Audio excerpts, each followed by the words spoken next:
محمد وآله.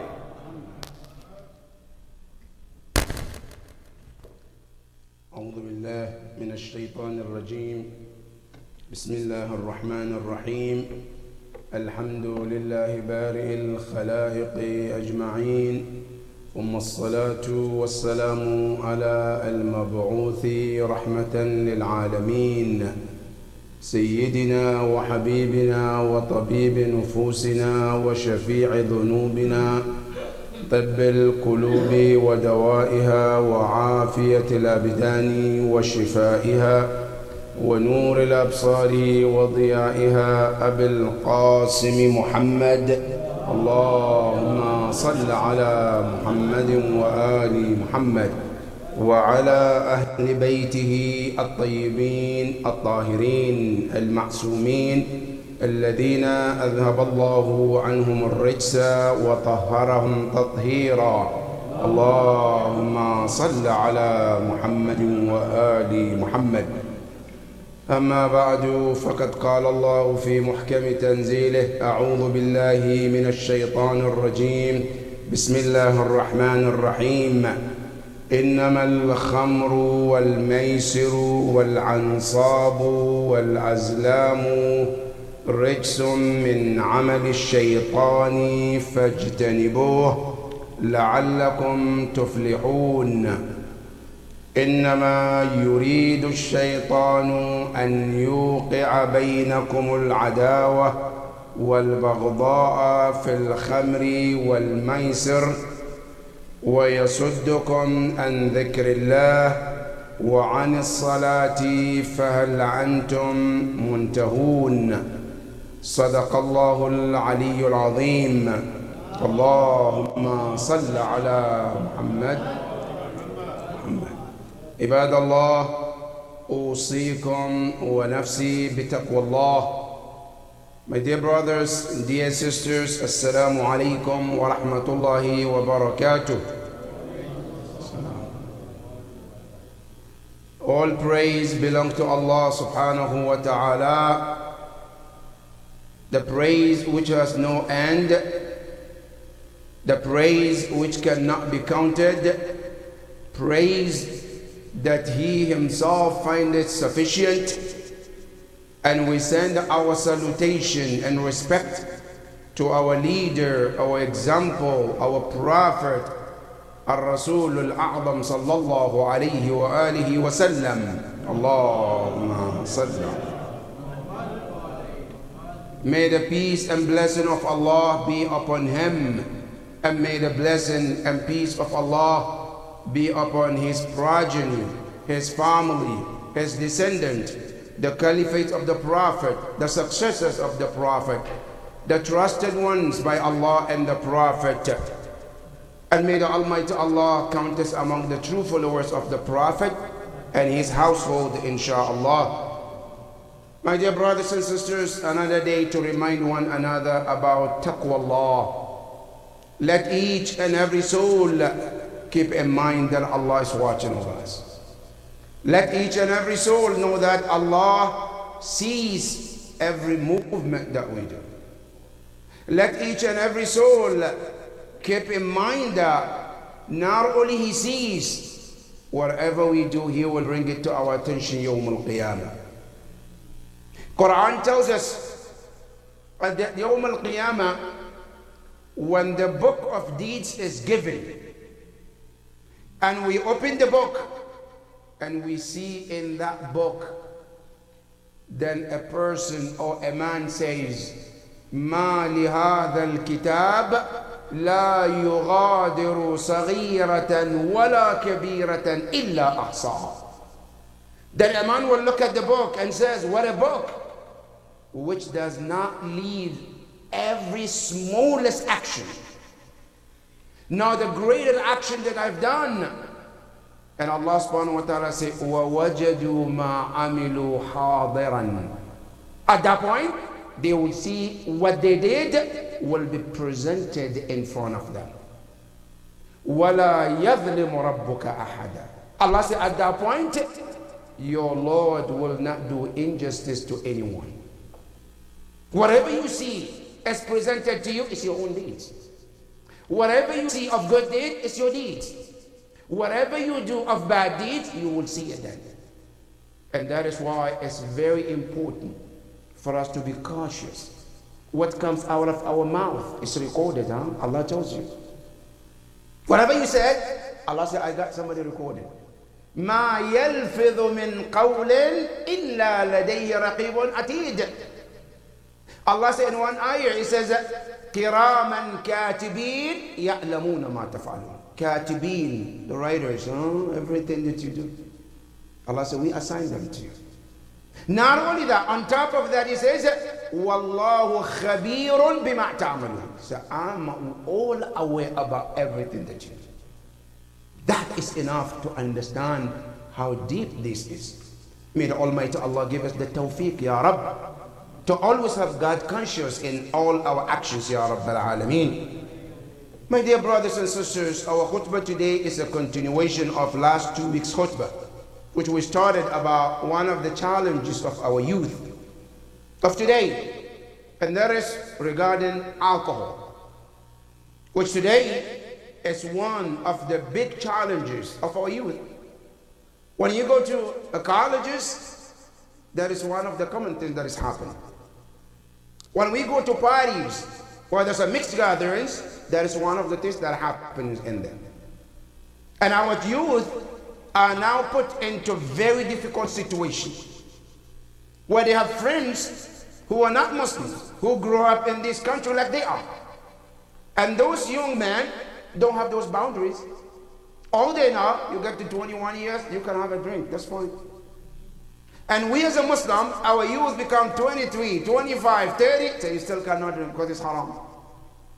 At the same time, they mingle with this youth as part of the culture, part of their classmates, co-workers. And sometimes some of us work in the places where from time to time they invite you to work party. And you walk in that gathering, 99.9 are all having alcohol. And you call Muhammad or Zainab is sitting there watching. Now either I have to drink and be like them, or I have to isolate and be outcasted. Because everybody had a glass of wine, enjoying a good moment. Right? And I'm sitting there saying, no, it's haram, I can't drink it. No, my religion said, no, you can't drink it. And you become what? Completely isolated in that community or in that gathering. Now, this is the challenge our youth is going through. Now, many of them who have no Islamic root, what? The temptation becomes so strong that easily fall into that trap. Now, the question is, how can we protect our youth? What is the Islamic reasoning about this alcohol that we're talking about? Before we talk about drugs, which is another challenge in the same line of alcohol. But right now, we're talking about alcohol. You know, one of the very things that Islam dealt with it very systematically was alcohol. Nothing Islam ever dealt with systematically like alcohol. Why? Because this alcohol was one of the biggest challenges of Arabs during the early stage of Islam. And that is why there were 4 ayahs came one after the other in system of prohibiting the alcohol. 4 ayahs, one after the other, just to prepare the mind, the heart, the souls to the last stage of making alcohol haram. Because it is mentioned that prior to Islam, there were 3 things where Arabs were proud of.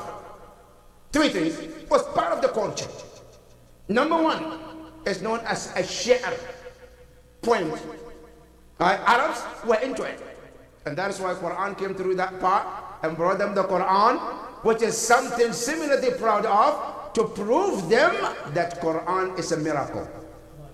And that's why they surrendered through the Quran, because they were into poems. That's one thing the Arabs were into. That's number 1. Number 2 is called al-ghazw.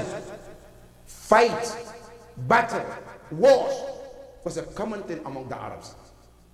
That was one thing that they're proud of, fighting one another. overpowering one another. That was part of the culture. And the third was alcohol. These three was a major in the culture of Arabs, right? Prior to Islam. So when Islam came, Islam had to take step by step to forbid alcohol. Now I'm going to share with you those ayahs in the Quran to understand where Islam came from and what was the system that Islam took to get us today where alcohol is haram. The first ayah was revealed in Quran in regarding to alcohol. It's an ayah in Surah Al-Nahl where Allah subhanahu wa ta'ala talks to them, the Muslims at the first stage of Islam, where Quran says وَمِنَ الثَّمَرَاتِ ومن الثمرات والنخيل والأعناب تتخذون منه سكرا. Allah subhanahu wa ta'ala didn't say anything bad about alcohol, don't drink. So no, look, part of the fruit that Allah created for you, part of the fruit that He created for you as a blessing, you taking that fruit and you make it something to cause you to become intoxicated, to become drunk. تَتَّخِذُونَ مِنْهُ سَكَرًا. From what? As-sukr. As-sukr means to become drunk. Right? And then Allah says, وَرِزْقٌ حَسَنٌ. I said, but instead, there is a blessing that would not take your brain away. Allah subhanahu wa ta'ala, the first ayah, was giving them two options. One is what? There is an alcohol which you make from these dates, and you make it from these fruit, and versus also these fruit that you can use for better use without losing your brain and your aql. Even there is one of them ask our Imam alayhi afdal salatu wassalam, Allah. In a garden, he was sitting with Imam and his daughter, and there's an alcohol. He was asking about alcohol. He said, what is the wisdom into Allah forbidding alcohol, which origin of it is halal? Because it's not something haram that we took. It's from what? From date and also from this fruit that we have. So what is the hikmah from it that Allah, we take something halal and then something that came from halal becomes haram? Then Imam said to him, in the same way that this daughter is from you, but it's haram on you to marry her. Now think about it. You think about what? This date, it shouldn't be haram because the alcohol made from date and made from this fruit, right? Imam said the same thing. You made this child, it's from you, but it's haram that you cannot marry her. That is the wisdom. Yes, it might come from something halal, but when it change and go through some changes and become something that takes your brain away, Islam says it's haram for you to take it. Because it takes the most precious, great blessing of Allah that is given to you. And that is, number one, the first ayah. So then after a while, another ayah came, which Allah mentioned in Surah Al-Baqarah, ayah 219, where Allah says, يَسْأَلُونَكَ عَنِ الْخَمْرِ. When they came to ask Rasulullah, Ya Rasulullah, tell us about alcohol. What is it? Is it completely something bad or something good within it? Then Allah subhanahu wa ta'ala said, يَسْأَلُونَكَ عَنِ الْخَمْرِ وَالْمَيْسِرِ. Ya Rasulullah, they're asking you about alcohol and gambling, right? Cool, tell them. فِيهِمَا مَنَافِعُ. There is no doubt that that alcohol contains good stuff. Now, but some of us read, they say this good stuff is only your imagination, though. It's not a real good stuff, but you imagine something good, right? What is it the good about it? When I take alcohol, one of the good things is people think, which is imagine. You imagine it, but it's not real. As you think about, I forgot my problems, right? But guess what? The problem is still waiting, right? Didn't go anywhere. Now I forgot it for an hour, 2 hours, 3 hours. Now I don't have to worry about it. I live in La La Land, but the moment I come out of it, the problem is still sitting waiting for me. Right? Now instead of you being a man being a matured person, sit down and analyze the issue and come up with the solution to solve the issue and not have to go through alcohol. Some of us, we think, no, let me take it and help my brain to at least freeze for some time, and I don't have to worry about it. All right? That's one of the benefits some people think about it, which is what? Which is khiyali. It's just imagination. Now, another one, they said, alcohol allows me to do things I wouldn't do if I don't drink alcohol. Yes, which is true. But many people, their akhlaq changes the moment they take alcohol. The way they talk, the way they behave, absolutely different. Yes, but guess what? But at the same time, is this something that you should do to lose your brain for certain time and then come back and regret what you did? Oh no, just do what you're supposed to do as a right thing and not have to worry about it later, which is the problem of alcohol. Now I can consume alcohol and do what I want to do now and feel good about it, but later on, after the alcohol gets out of my system, now I look into what I did and I start to regret why I did what I did. That's why Islam said, this is just imagination of yours as is good, but it's not a good thing for you. Right? The ayah says, قُلْ فِيهِمَا إِثْمٌ وَمَنَافِعُ وَإِثْمُهُمَا أَكْبَرُ مِنْ نَفْعِهِمَا. But if you weigh the good of this alcohol versus the bad of alcohol, the bad outweighs the good into the alcohol. That's why Allah forbid it. And that was the second ayah that came in regarding alcohol. After some time, Islam came to another verse too.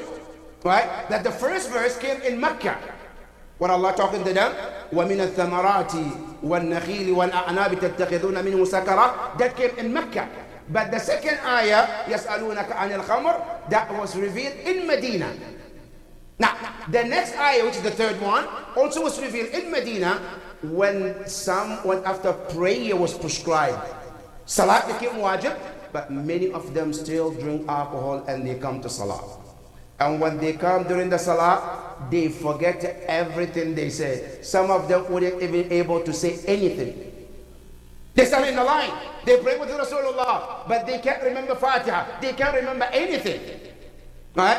So the third ayah came where Allah subhanahu wa ta'ala said, يَا أَيُّهَا الَّذِينَ آمَنُوا لَا تَقْرَبُوا الصَّلَاةَ وَأَنْتُمْ سُكَارَى.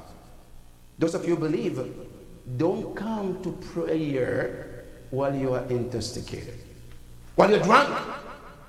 Then, as if somebody's asking, Ya Allah, why? What's the big deal if we come to Salah while we are drunk? Then Allah says, حَتَّى تَعْلَمُوا مَا تَقُولُونَ.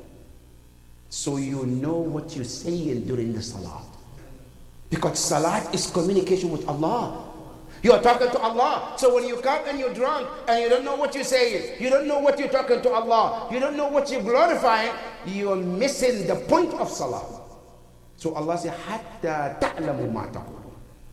Now this ayah came and you will not believe many Muslims still drink alcohol. But what do? They gauge. If the alcohol will make them drunk for 4 hours, they will drink it before, an hour before the Salah. So by the time Salah comes, they're sober. Now after Salah, they go back and get another drink. And they were Muslims. They were praying Salah, but at the same time, alcohol was still not haram. They will still drink and do whatever they want to do. Now, the fourth ayah that came is the ayah we started, which Allah subhanahu wa ta'ala said, يَا أَيُّهَا الَّذِينَ آمَنُوا. Those of you who believe, إِنَّمَا الْخَمْرُ. Let it be known to all of you that indeed the alcohol, wal-maysir, and gambling, because they always go together, huh? If you look in the Quran, anytime Allah mentioned al-khamr, the gambling comes next to it. Right? Wal-khamr, wal-ansab, and then wal-azlam, rijsum min amali shaitan. Loitering, Allah subhanahu wa ta'ala said, all of these are rijs. It's a dirty spirituality to your heart and your soul. A rijs is two types. One is either a rijs al-maddi, and we have a rijs al-ma'nawi. Either spiritual, dirty, or no, it's a physical one. Allah said, no, the alcohol has everything to do with bad with your spirit. What should we do?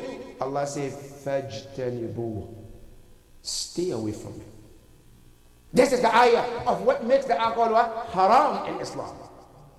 This is the verse that came last in the systematic of the verses which came to forbid alcohol.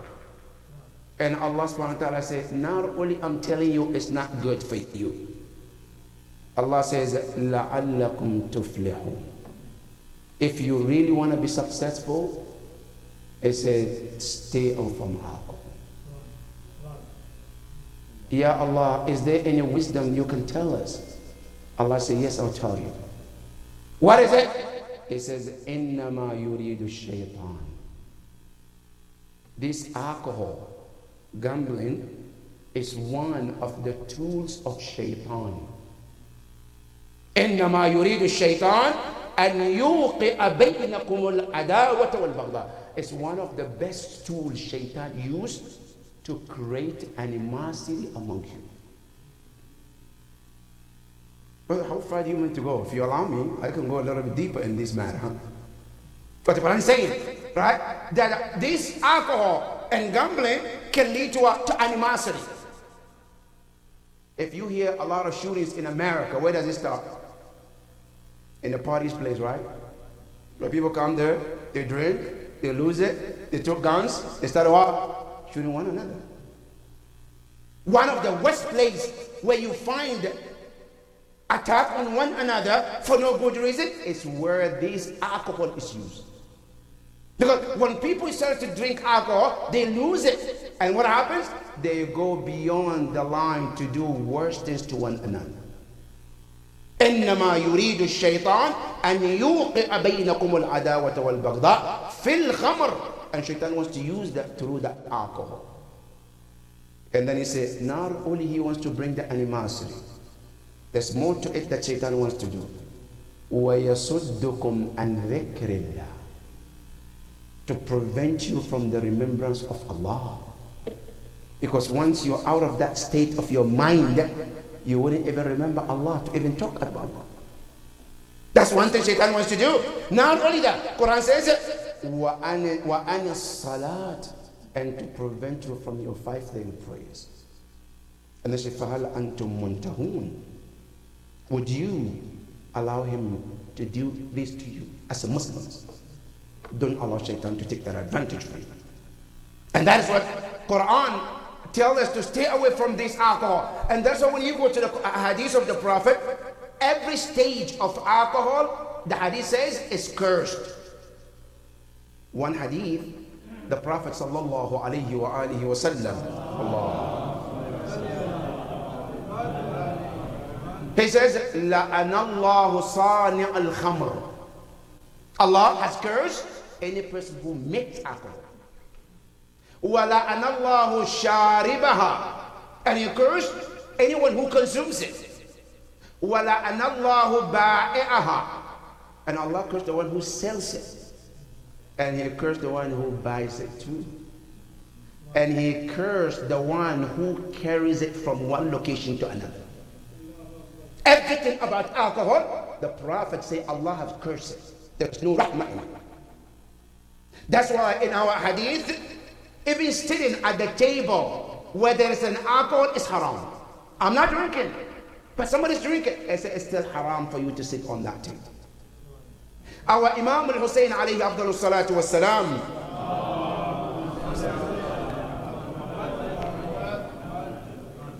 he says, never ever allow your daughter to marry somebody who is an alcohol consumer. Never. Somebody comes and says, I want to marry your daughter. And you come to know he is an alcohol consumer. He drinks alcohol. Imam was saying, don't marry your daughter to them. He said, من تزوج ابنته من شارب الخمر فقد قطع رحمها. So when you do that, he said, you have cut your lineage from that child. That's how bad this is. That's how dangerous this alcohol is from Ahlul Bayt alayhimus salam. And when you go to the numbers that we have from the researchers about how much this alcohol can do damages, brother, it's a mind-blowing. Forget about Quran, forget about Islam. Just our life today. You and me, our lives. How does alcohol can play effect in your life? One research says our youth between 21 and 23 who consume alcohol, there is 51% of death. Half of them, more than half, 51%, they are most likely to die at the early age between 21 and 23 years. And we hear that motorcycles, accidents, car accidents, and the list goes on. Now that is number one. And number two, not only that, when you come to the effect of alcohol in your lineage as a man, as a woman, when a woman drinks alcohol or a man drinks alcohol, if Allah is to bless them a child, within that moment, you know how much percentage the child is affected? These are doctors are telling you, not Quran, not Hadith. These are doctors and these are the researchers. What did they say? They say a child who is born from a father and a mother who both consume alcohol, they say one of the effect is 45% of those children end up with premature. 45% of children who are born premature is because their parents both are drinking alcohol. And that wouldn't allow the child to develop fully to the full extent. That's the one. Now what happens if the father is the one drinking alcohol and the mother doesn't? They says if the father only drinks, then there is 17% of premature of that child. What happens if the mother? They say if the mother, then the percentage is 31% that the child will be born with premature. That's the effect of what? Just your child. If you and I are to engage in alcohol. Now do you understand that where Islam is coming from? Right? Now let alone the effect of alcohol in our akhlaq. Let alone the effect of akhlaq in our society. Let alone the alcohol in our economy. And the list goes on. This is where Islam is coming from. As for the cocaine and drugs, brothers and sisters, which today is one of the biggest challenges that we face in our world. Today, it has reached to our youth who are now, unfortunately, has been tempted. My brothers and sisters, let me share with you a story. Maybe this story somebody might learn a lesson from it.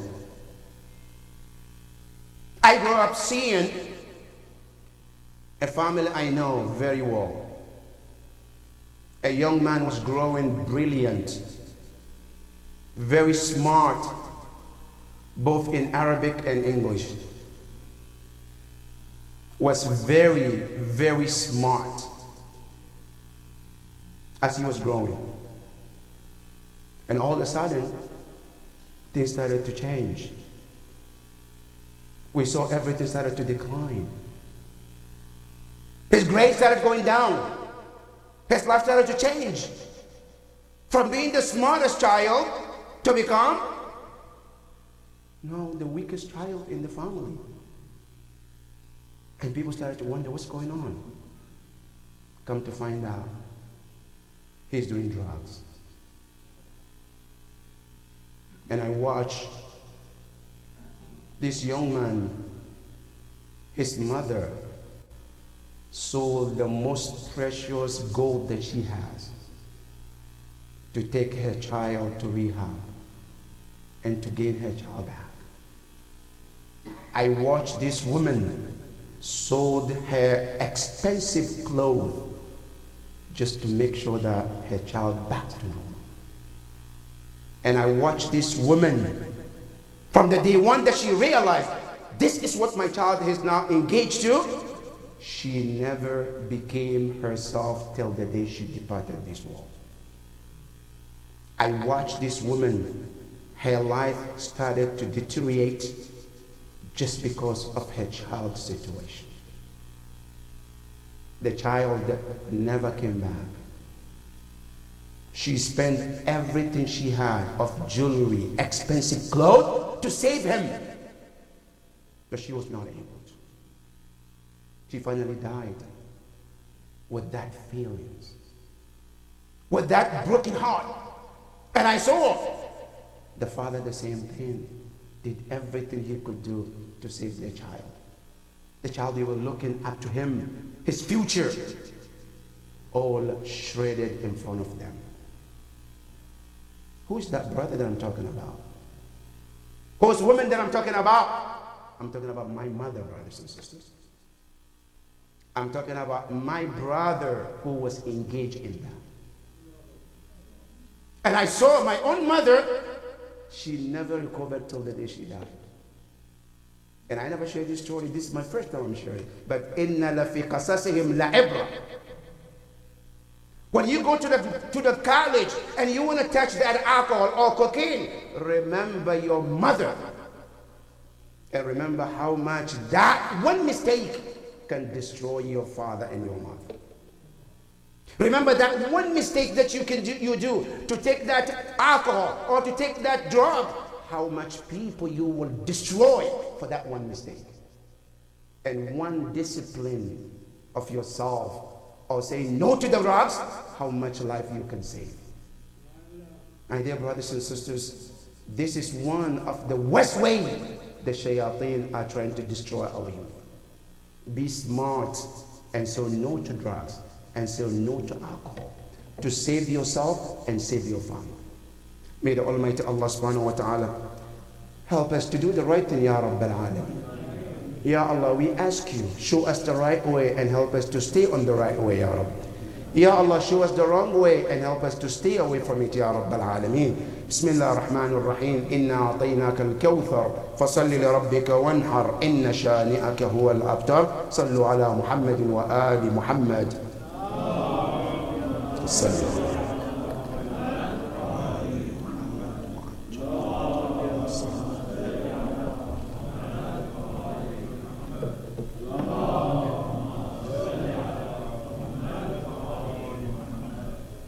بسم الله الرحمن الرحيم. الحمد لله رب العالمين، ثم الصلاة والسلام على أشرف الأنبياء والمرسلين، حبيبي وحبيب إله العالمين أبي القاسم محمد. اللهم صل على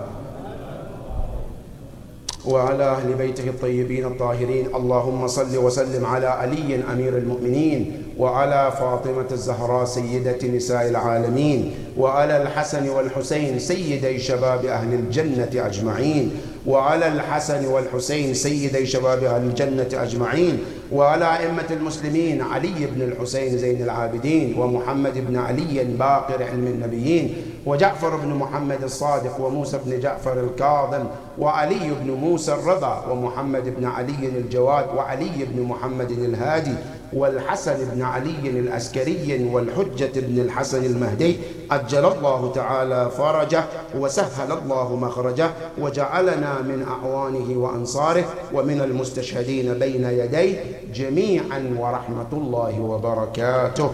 الله. My dear brothers and dear sisters, one of the reminder is about tomorrow. There will be an eclipse that is being expected in our area, which will require Salatul Ayat, which means if it happens as they're predicting tomorrow, Salatul Ayat will be wajib. You know, we have Salatul Wajibat, means salat that is mandatory. One of the wajibat of one of the salat that is wajib is Salat al-Ayat. So whenever eclipse happens or earthquake or any sort of things in such, then Islam made it wajib to perform Salat al-Ayat. Now Salat al-Ayat is only 2 rak'ah prayer, but comes with the first rak'ah 5 ruku'. And then the second rak'ah also 5 ruku', making 10 ruku'. And the way you perform it, when you make a niyyah, usalli salat al-ayat wajib qurbatan ila Allah ta'ala. You read Surah al-Fatiha, and then after that, the surah of your choice, you go to ruku', then you come up. Now you have a choice. You can read Fatiha again, or you can read just the surah, and then go back, and you do that 1, 2, 3, 4. After the 5 ruku', you go to sajda, you come up, you go to sajda again, you come up standing, and you do the same thing like the first one. That's called Salatul Ayat, and it's wajib whether you see it or not. If you happen to be in that area, it's wajib to perform it. So inshallah, we will be sending email through the community to tell you the time and more details about it, inshallah. That is the first reminder. The second reminder is also about what is happening in the world today, especially between Israel and Palestine. It is really heartbreaking. It is really heartbreaking to see how the world can flip and flip any side they want to flip, regardless of their interests. We saw in our eyes how one nation believed that they are chosen children of God. That's what they believe. They are the chosen children of God. And anyone else who is not one of them is created to serve them. That's the Zionists. They believe anyone who is not a Jew is not worth of anything. Not only that, the same group of people, they play the victim card. One incident that happened in the history called Holocaust, it becomes a reason for them to do everything with green card. That's it. This happened to us, it's okay if we do to any nation. And today we see in front of our eyes how they kill and brutalize those innocent Palestinians. And nobody's talking anything. Nobody's saying anything. Everybody's watching as if nothing, everything is perfect. And the worst part are the Muslim leaders. The worst of all are the so-called Muslim leaders, who are quiet as nothing is happening. Do they think they are not going to be held accountable? Wallahi, we all will be held accountable in front of Allah. من أصبح ولم يهتم بأمور المسلمين فليس منهم. Whoever wakes up and not concerned about the Muslims' affairs, the Prophet said, is not among us. Don't be fooled by your prayers and your dua if you are not concerned about your fellow brothers. Not only that, the Prophet said, Man sami'a Musliman yunadi, whoever heard another Muslim is calling for help, and they did not come to their aid, the Prophet says, not one of us. Today, if you want to see the modern Karbala, I call it Palestinism. If you want to call it Karbala, that we didn't live to see it. Today, if you want to see how people, innocent people, being brutalized and killed, right, and they have no voice, today that Karbala is Palestine. Now we all said, Hal min nasirin yansurna. Now what are you going to do in this manner, brothers and sisters? Now I'm going to give you something to do, brothers and sisters, what is the least we all can do. And that is, tomorrow there will be a protest in Lafayette Park. And we're all invited to at least to show up there and stand next to the Madloom. Your Imam Amir al-Mu'mineen salawatullahi wa salamu alayhi. He said in his last will, and you can find it in Nahj al-Balagha, where he was talking to Imam al-Hasan and Hussein, he said, Kuna lil-zalimi khasma wa lil-madlumi awna. He said, always, my son al-Hasan and Hussein, stand by the oppressed one and stand against the oppressors. And we're talking about this. Let it be clear to anyone that today we are not talking about Palestine because they are Muslims, because they are Arabs. We're talking because that is the truth and that is the right thing to do. Today, if you are to reverse it, that the Palestinians are doing this to the Jewish people, we will the same thing speak, because we don't have boundaries when it comes to right and wrong. That's the teaching of Ahlul Bayt alayhimus salam. If an Arab is to do any massacre to any Christian or Buddhist, we will also speak against them, because that is the teaching of Ahlul Bayt alayhimus salam. And it happened to be that today the Zionists are doing to Palestine, and we have a responsibility to speak against it and tell them that enough is enough. And somebody should have a power to stop this massacre that is going to in Palestine. Today, and they say it out loud. Three things they cut from the Palestinians: electricity, water, and medicine. Now you tell me, when you cut water from a person, you cut electricity, what happened to the hospitals? When they need electricity to cure people? No, they're not going to have electricity. Not only that, no water for people who are sick, the elderly, they don't have water to drink. And then you cut any sort of a medication to come and save those individuals. Where is the humanity? Where is the heart? Where is the mind? And where is the world? We pray to Allah subhanahu wa ta'ala that something can be done, Ya Rabbal Alameen, to bring this to an end, Ya Rabbal Alameen. Ya Allah, help all the Madhlumeen across the globe, Ya Rabbal Alameen. The last not the least, my dear brothers and sisters, inshallah, tomorrow we will be having another program here in remembrance of the Prophet sallallahu alayhi wa alihi wa sallam and Imam Ja'far al-Sadiq alayhi salam.